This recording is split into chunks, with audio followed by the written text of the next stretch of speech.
শপথ পাঠ না করানোর প্রতিবাদে কাকরাইলে চলছে বিক্ষোভ। বিস্তারিত জানাতে সরাসরি যুক্ত হচ্ছেন সহকর্মী বাইজিদ সাদ।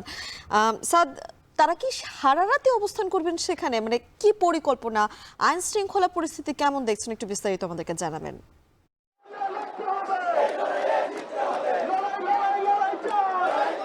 যেমনটি বলছিলেন, মূলত ইঞ্জিনিয়ার ইশরাক হোসেনকে ঢাকা দক্ষিণ সিটি কর্পোরেশনের মেয়র হিসেবে শপথ পাঠ করানোর দাবিতে তার যারা সমর্থক রয়েছেন, বিএনপির যারা কর্মী রয়েছেন, তারা ঠিক 7 দিন ধরে আন্দোলন এবং বিক্ষোভ করে চলেছেন এবং তারই ধারাবাহিকতায় আজ কিন্তু তারা শুরুতে মৎস্য ভবন এলাকায় আসেন এবং এর পরপরই কিন্তু তারা প্রধান উপদেষ্টার বাসভবনের সামনের যেই সড়কটি রয়েছে, অর্থাৎ কাকরাইলের যে হেয়ার রোডটি রয়েছে, সেখানে এসে অবস্থান নেন এবং দিনভর তারা এখানেই অবস্থান নিয়েছেন। তারা আমরা আসার পর থেকে দেখেছি ব্যানার, ফেস্টুন তাদের হাতে রয়েছে, তারা বিভিন্ন ধরনের স্লোগান দিচ্ছেন।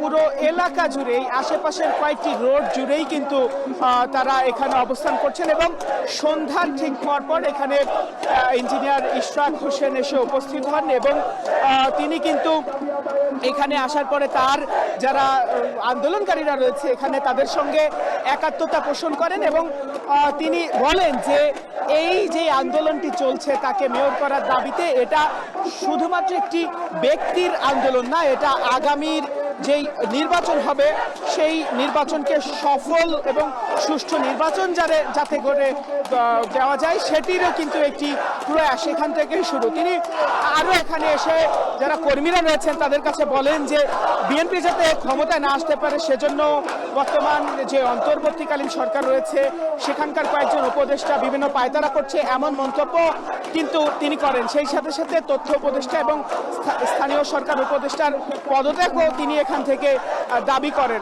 আমরা এখানে যারা আন্দোলনরত রয়েছে তাদের সঙ্গে কথা বলেছি, তারা বলছেন যে এই যে নির্বাচনটি হয়েছিল সেই নির্বাচনের ফলাফল আসলে ঠিক হয়নি বা নির্বাচনটি গ্রহণযোগ্য হয়নি।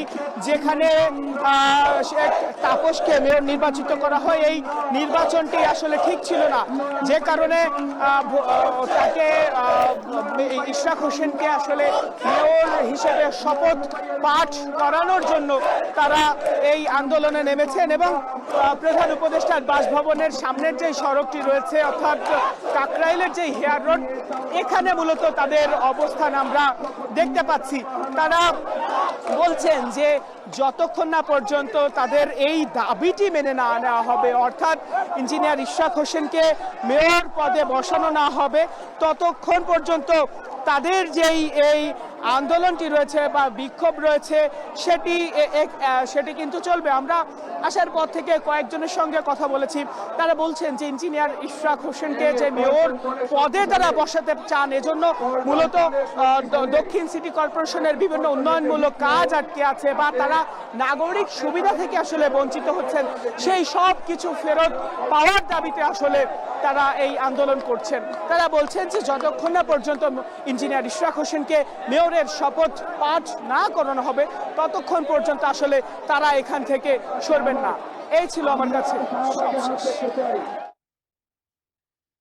কাকরাইল থেকে সরাসরি যুক্ত হয়েছিলেন সহকর্মী বাইজিদ সাদ।